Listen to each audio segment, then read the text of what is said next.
This is Jeff at Slavens Racing. Just wanted to give you a quick view of my Timbersled Snowbike.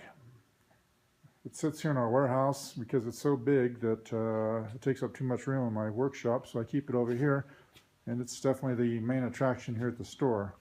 Everybody wants to see the Snowbike. So I've got this on my 2011 KTM 530 6 days. And you can see the ski on the front, and it's got wheels on the front as well. That's a wheel kit that we sell here.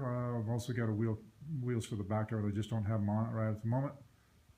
And the wheel kit just makes it so you can move it around in the garage or load it up in the truck. Without that, you can't move the damn thing. So, and those wheels are really, it's a really slick deal. Those are made by a company here in Colorado, and they just slide on and off very quickly. So I'll tell you a little bit about the setup here. So we'll start with the front end. So on the forks, I went stiffer with the spring rate. I went from 48s to 52, and that's firm enough for what I do. If you're going to be doing some jumping or real aggressive stuff, well then you might want a firmer rate. A lot of guys go bigger than that, and I'm probably going to tighten up my valving on it, the clicker adjustments to make it a little bit firmer, but it works well the way it is. I don't need a super stiff ride. And then of course I've added the wheel kit. I added SKF mud scrapers, because what happens is you get ice that builds up on the fork tubes, and the ice damages the seals, and then you've got a leaker. So these scrapers keep the ice from getting up into the seal. Other little things, I put in grip heaters. Go around here. You can see there's a switch up in there for the grip heaters. And they definitely crank out the heat. On this side, I've also added asbestos pipe wrap. We sell that here, just to, if I fall over in the snow or something, I don't want the pipe melting my high-dollar climb snow bike pants. Also put another guard right there from, that one is from Flatland Racing.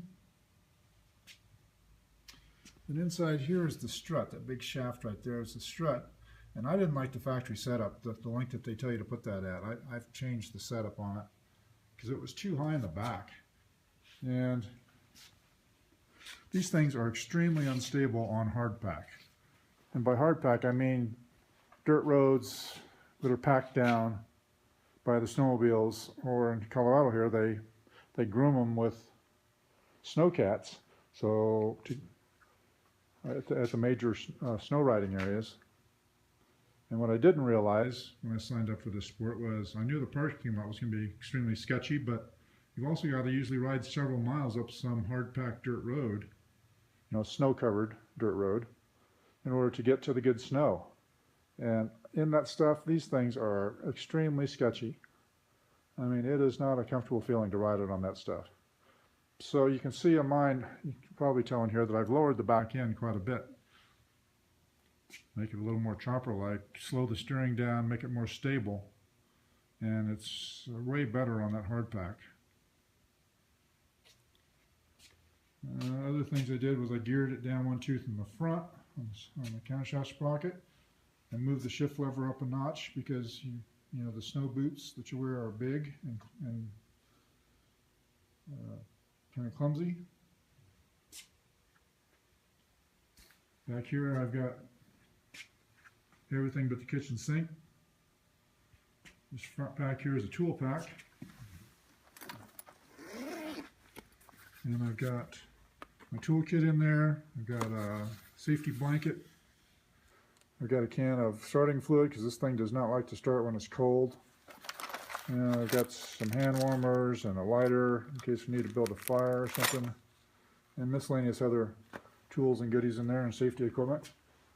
Got a 3-gallon gas can. And then back here, I use this for layers of clothing.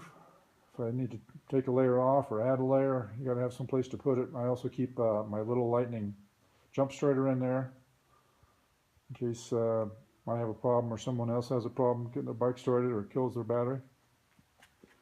You know, you're out in the middle of nowhere, and one thing you got to remember about snow biking is you can't walk out. Now, when you step off one of these snow bikes, you're stepping into waist-deep snow.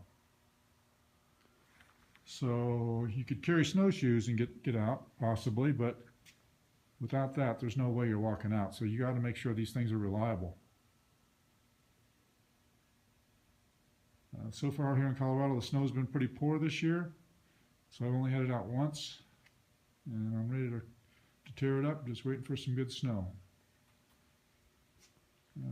Other little details on setting up a snow bike is like inside the airbox there is having a dry filter. So you clean the filter, you get the oil off the filter, and then you leave it dry, and then you put an outerwear's cover on it to keep some of the snow off of it, because snow gets inside the airbox, and if the filter has oil on it, it just becomes a big, icy, wet, snowy, gooey mess. So it's best to have them dry.